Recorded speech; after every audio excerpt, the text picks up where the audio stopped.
views and opinions expressed in this program are those of the participants and do not necessarily reflect the views of BronxNet or the program underwriters.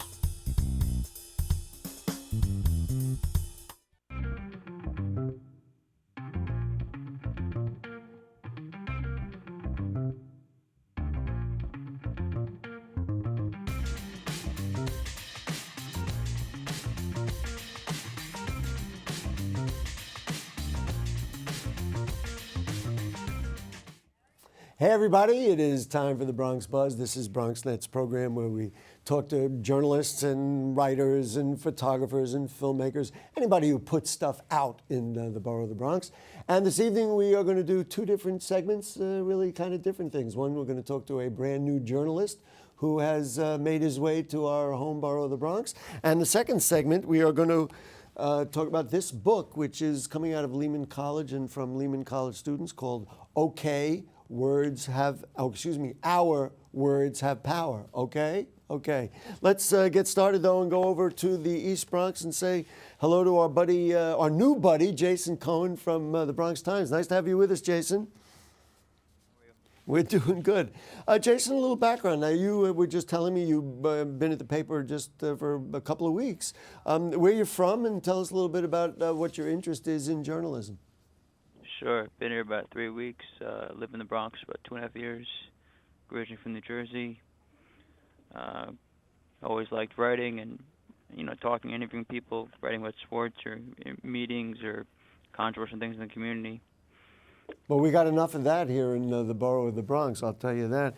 Now you said you lived in the Bronx. What neighborhood? Are you still in the Bronx specifically? Yeah, live on Hollywood Avenue in Pelham Park. Sure, of course. Where did you learn journalism? Where did you learn to write? Or is it something you just acquired over a period of time? I went to Hofstra, in Long Island, and I worked my behind off for several years, freelancing on many papers in Jersey, and internships, and just worked my tail off and learned the trade. Mm-hmm. What gives you a charge? What motivates you? Like, what makes you say, instead of, working in business or doing something else, I want to do journalism? I just love to write, love people, like to get the news out there and make a difference.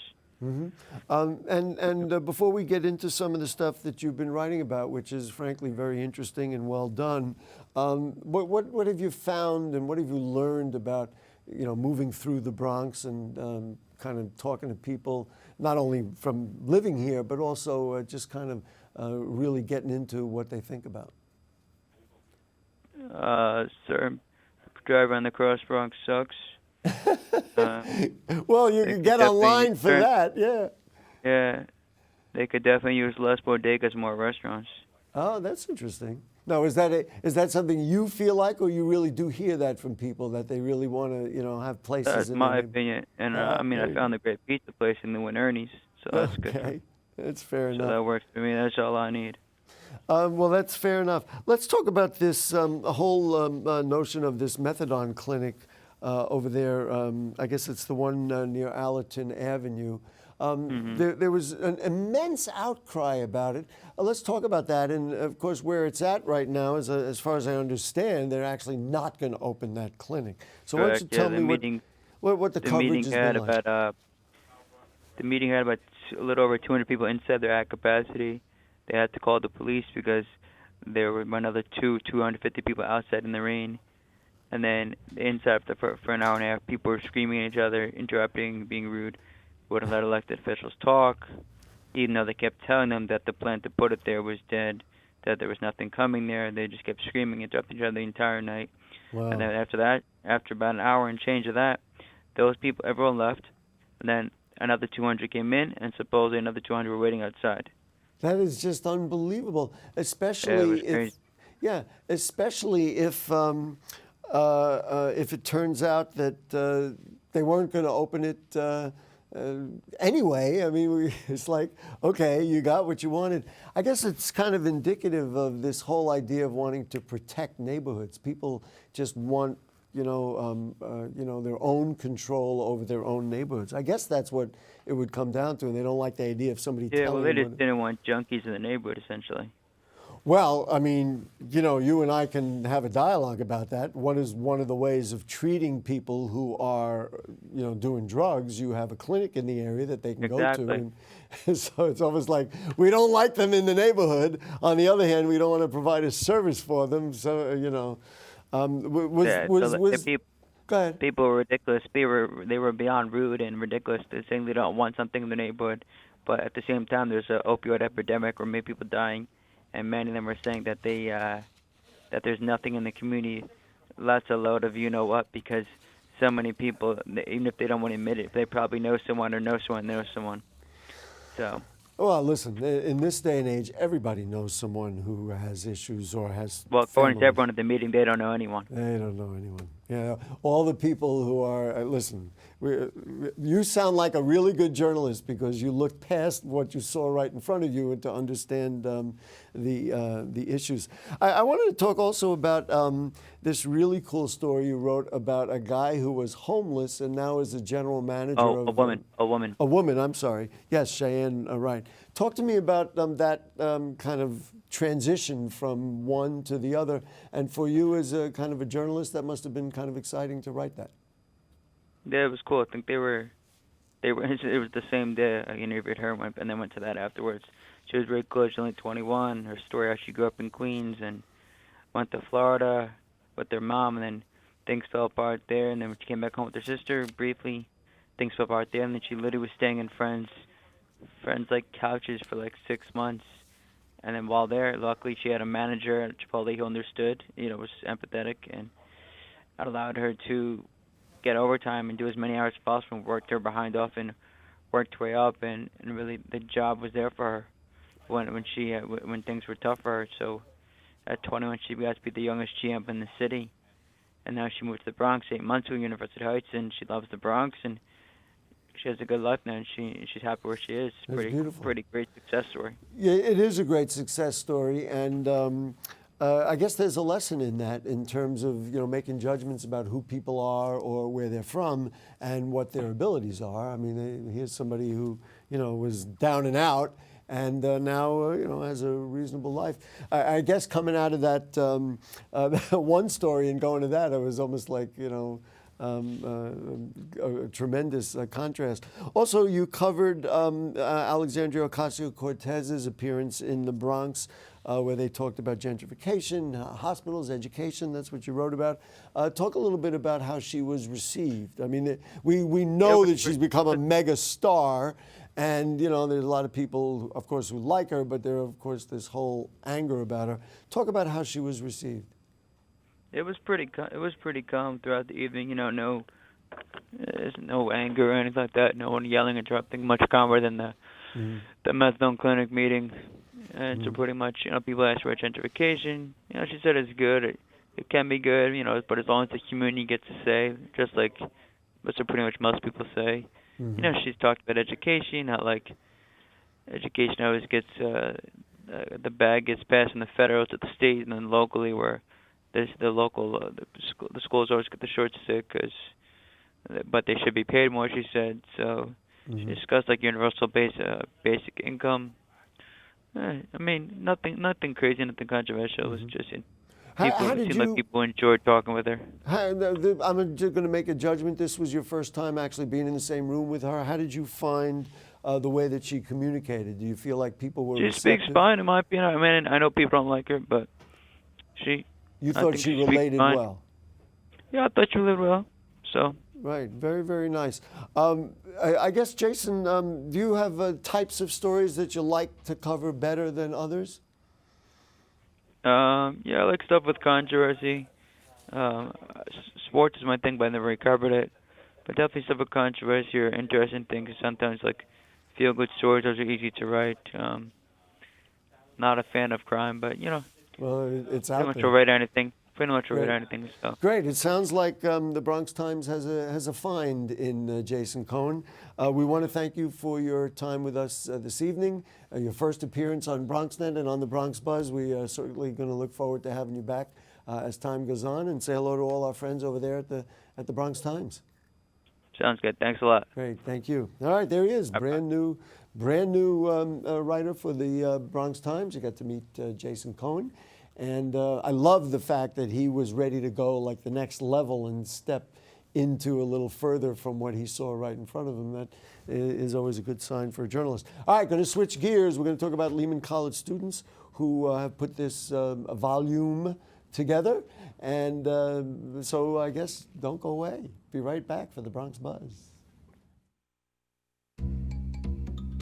Sure, I look cute now, but when my owner lost his job, it was rough. I was living on the street, and one night, me and this Cocker Spaniel got into it so bad, I wound up looking like an ice cream cone.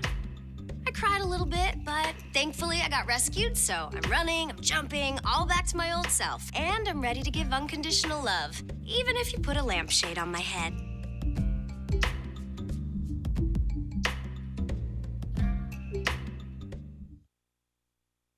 It's not always easy being a dad. Do you have panda asthma too? Does that run in the family?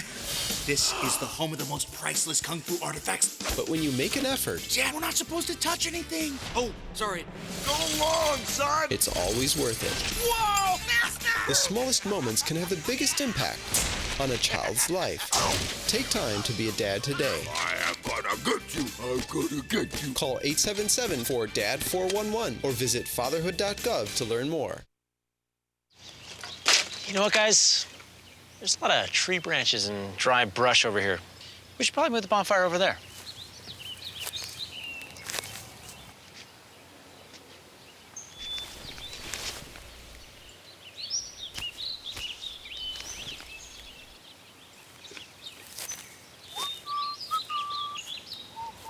I'm guessing Smokey liked that idea.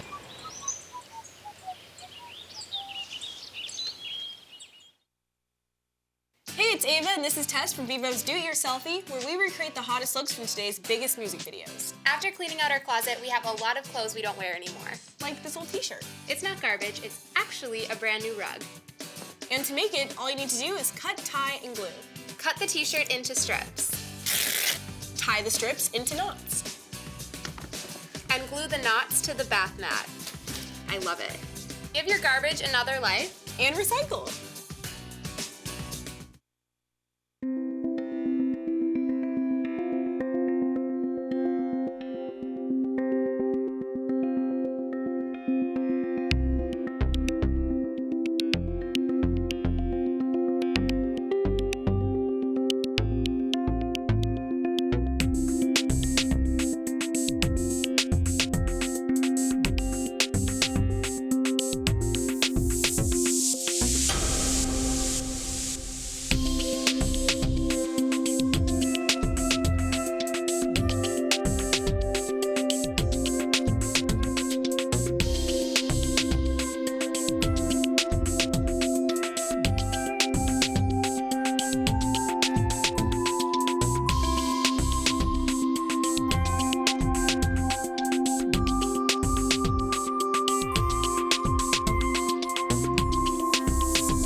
Hey, back with you on the Bronx Buzz, and I'm here with two of my friends. Isn't that always nice? Carol Foresta is with us. Nice to have you with us. Nice to be here. Silvia Blumentheld is with us, and they are bringing to us a really, what I think is a really cool project. It is, and I said it wrong before, Our Words Have Power. This is comes out of Lehman College. I guess, Ms. Foresta, why don't you tell us the background about it? Who did it? Why did they do it? And what's it all about? Well, it started as a project that Sylvia and I collaborated on. 3 years ago, we started a scholarship for undocumented students, and we wanted to come back and work with Lehman and do a collaboration with Lehman so we could continue to support the scholarship fund and the food bank at Lehman. So we went back and we had a conversation with Student Life, and we talked about how we would be willing to volunteer our expertise. I was a high school teacher for 40 years, and my pal Sylvia is a great artist and an art therapist, and we thought together we could, and we also work with Bronx photographers, we could put together a volume of stories and poetry. by Lehman students.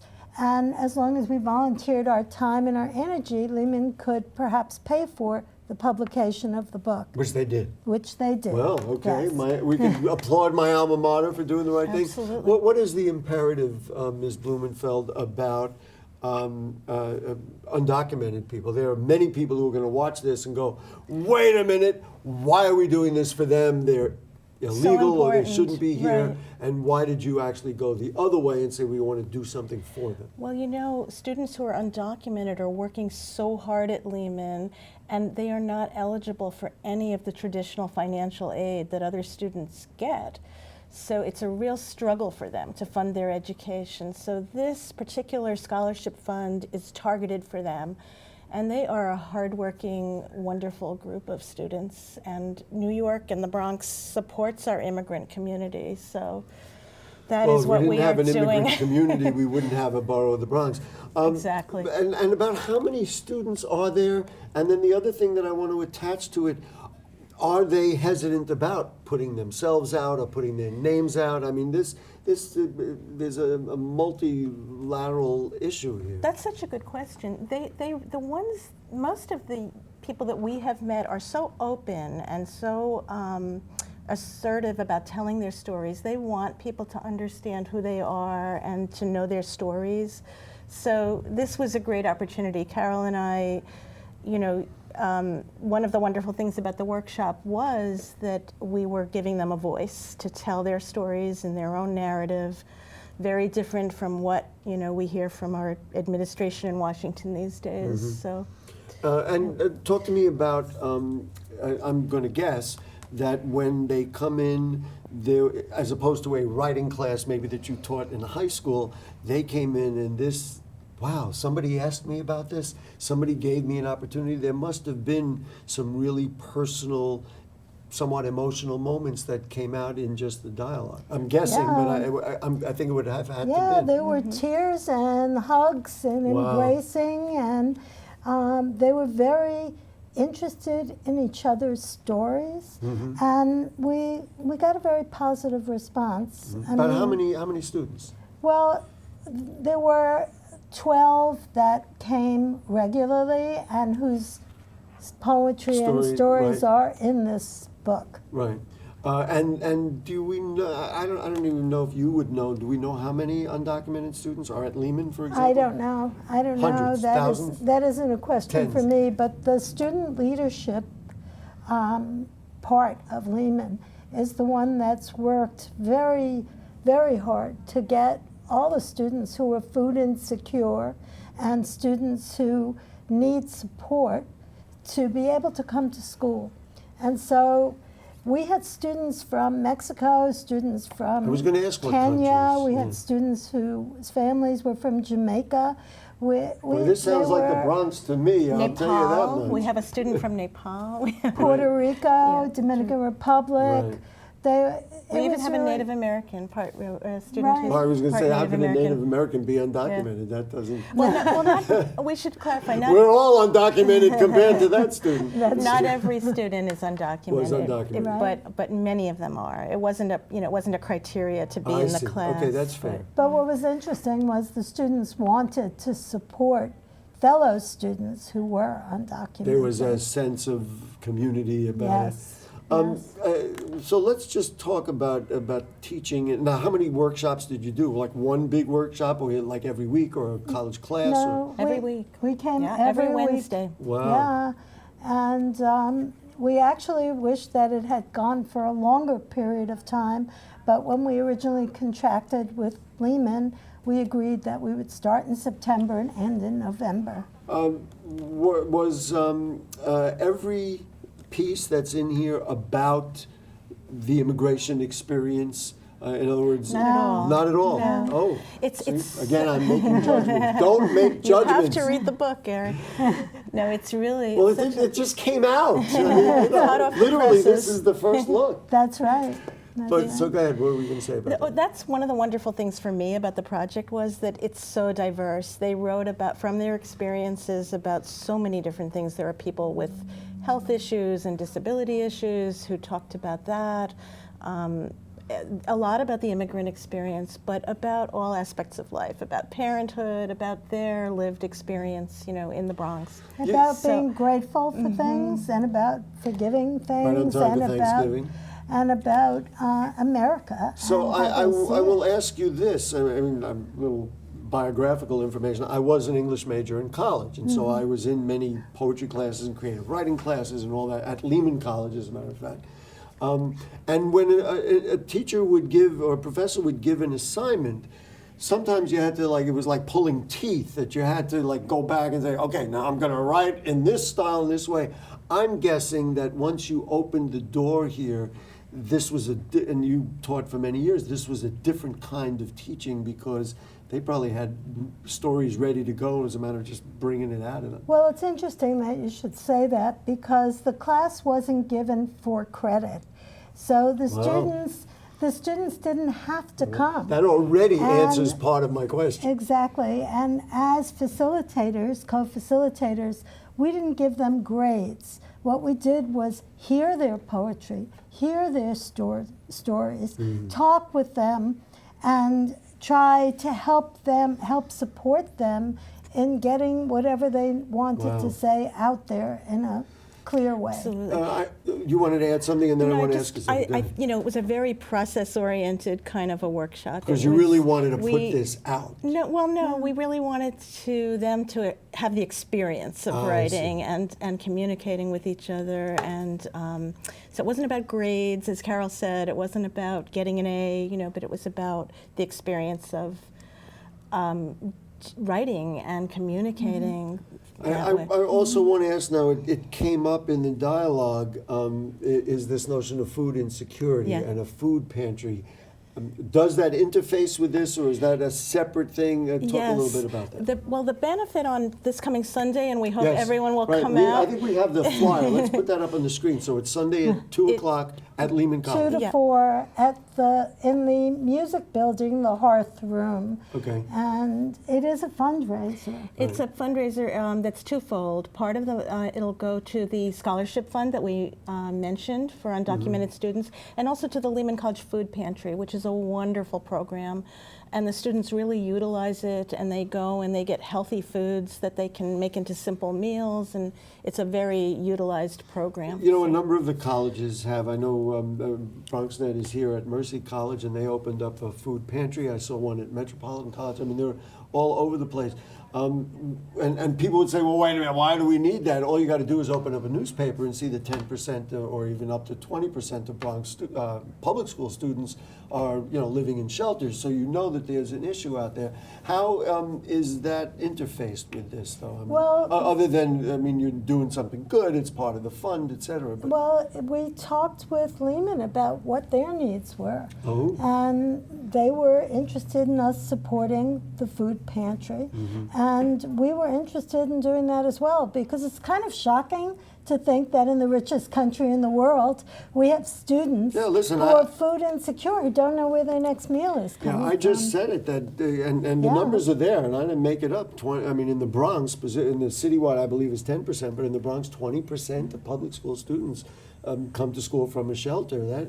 That's kind of mind-blowing. Many of the college students as well live in shelters. It's a large number. I had asked them before the show, and it's horrible that I do this, but that's what we try and do. You want to read one? Yes, I'd love to. And tell us who wrote it and what. Okay. So wait, folks, strap yourself in. This is really important stuff. These are young people who have something to say. Do it. Okay, so this is written by Shannon Mensah, and it's called Home. Palm trees and irrigated shacks that sit on dirt roads of salted earth. The motherland, the place where the universe gave birth. This is where I'm from. Universal darkness illuminated by beams of light give energy to sand sculptures below on the longest night. This is where I'm from. Sunshine on your face, mist from the morning rain, rising off the hot floor like souls leaving this plane. This is where I'm from. Stacks of brick, seas of people and street vendors, yellow cabs, reckless driving and bended fenders. This is where I'm from. a resilient soul, a beautiful mind, captivating curves and brown skin fine. This is where I'm from. This is not just your everyday poem from somebody. This is somebody who has a story to tell. Yes. Absolutely. And where I'm going to ask, where is she from? Jamaica. Jamaica. From Jamaica. Yes. Very, very, very good. All right, so let's see now. So Sunday the 24th is the event. Yes. Right? And people should come, right? Absolutely. And then, because the students will be there, et cetera, et cetera. And then let's talk about the fundraising imperative, and this is an opportunity to participate in that as well. Who wants to just talk about it? Well, it's $25, and there will be food, there will be drinks, there will be amazing You'll actually get something for poets. it. Okay. You can get an autograph from our authors and talk with them. That we're also going to have an opportunity to really I want to meet for this them. young lady. This is fascinating. Yeah, I mean, they're an amazing group. You will enjoy talking with them, meeting with them, hearing about their experiences. And I think a few of our local politicians are also going to show up. We understand. We should make them pay $25 too. Yeah, I agree. Well, whether they do pay or not, the book will cost $15, Right. which is a real deal. I'm so proud of you, and I'm so proud of Bronx people for getting together and doing this, because nothing works like humanity, and we're getting a little extra of it through you folks. The worst question, I know you want to say something, but the worst question I'm going to ask, we're going to do this again next semester or next year? Who knows? Well, I'm so greedy. Lehman is interested in continuing to work with us, Great. so We're we're excited. talking about next fall.